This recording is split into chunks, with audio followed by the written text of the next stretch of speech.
నమస్తే, welcome to special drive Panchatantram. Tamil Nadu ఎన్నికల ప్రచారం ఈ రోజుతో ముగుస్తోంది. సో ఈరోజు సాయంత్రానికి మైకులు బంద్ అవబోతున్నాయి. ఇప్పటికే తమిళనాడు ఎన్నికల హీట్ తారాస్థాయికి చేరింది.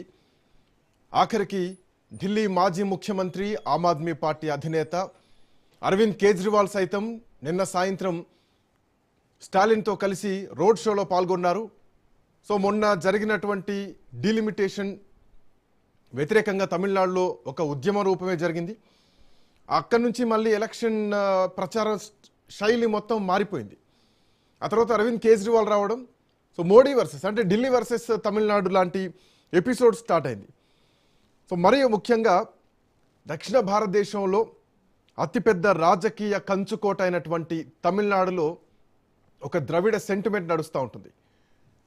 అట్లాంటిది మోరోవర్ త్రిభాషా సూత్రాన్ని అమలు చేయని రాష్ట్రం ఏదైనా ఉందంటే అది తమిళనాడు మాత్రమే. So Delhi versus Tamil Nadu episode మళ్ళీ ఇక్కడ కూడా నడుస్తోంది. హిందీ భాషను మాపైన రుద్దేటువంటి ప్రయత్నం చేస్తున్నారు అన్నటువంటి విధానంతో మొన్నటి రోజున డీలిమిటేషన్ మహిళా రిజర్వేషన్ బిల్లును ప్రవేశపెట్టేటువంటి టైంలో మొత్తం తమిళనాడు మొత్తం కూడా అగ్గి మీద గుగ్గిలం అయిపోయింది. ఒక ఉద్యమ పరిస్థితులు తీసుకురావడం జరిగింది. 1960s 1970s లాంటి ఉద్యమాన్ని మళ్ళీ చూస్తారని చెప్పేసి స్టాలిన్ వార్నింగ్ ఇచ్చారు. సో ఇట్లా నేపథ్యంలో 234 స్థానాలకు జరగబోతున్నటువంటి ఎన్నికల్లో ఏఐడిఎంకే పరిస్థితి ఏమిటి? భారతీయ జనతా పార్టీ ఇప్పటివరకంటే ఏ జాతీయ పార్టీ కూడా నేరుగా వచ్చే ఎన్నికల్లో పోటీ చేసింది లేదు. డిఎంకే ఏఐడిఎంకే మధ్యలోనే ఈ పోటీ నడుస్తోంది.